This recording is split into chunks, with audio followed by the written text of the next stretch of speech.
Wind hissed over soft powdery snow at the edge of the clearing. Frost fingers prickled up and down Rachel's spine. She whirled, eyes intent on the spaces beneath the wooded boughs. Her breath came short and sharp. Why?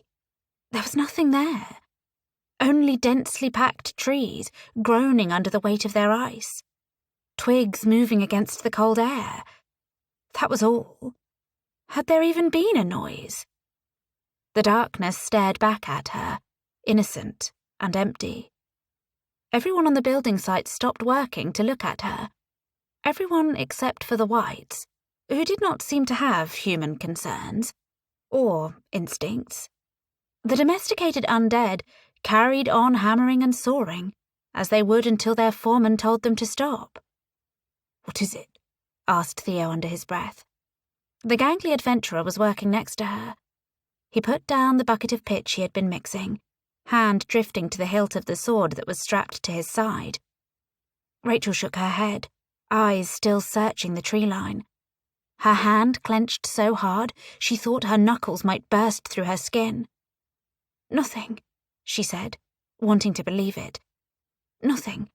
I just thought I heard something." "Probably an animal," said Theo. "Could be," she said with a shrug, forcing her body to calm. Her cheeks flushed red as she turned back to her work. Slowly, the company went back to their own jobs, to leave her alone with her embarrassment and unease. As the sole fire mage, it was her job to dry out the vast piles of timber in preparation of the build. An important job on a winter building site. Not to twitch at shadows. It was an unglamorous task, and an odious one at that. Rachel glared at the rough-hewn planks. Building in the bowel end of winter came with many challenges. Not that they had a choice in the matter. "Calficho," she said, more harshly than she intended, pointing her staff. The logs hissed. Trapped condensation rose in a cloud, vanishing with a hiss into the frosty air. She sighed and rubbed a sore spot at the back of her neck before repeating the process again, and again. To think, she could have been a paladin, a sun paladin even.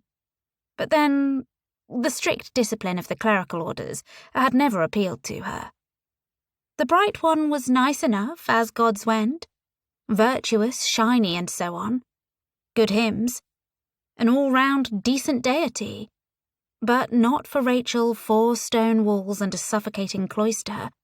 Not for Rachel sword practice at dawn and neatly organised drawers.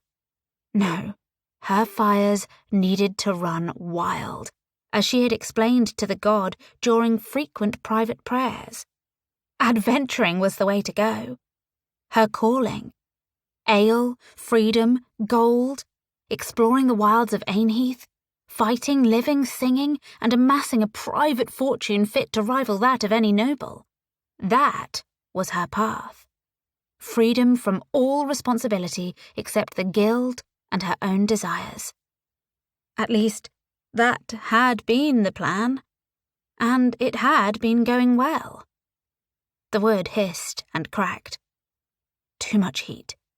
She lessened the flow.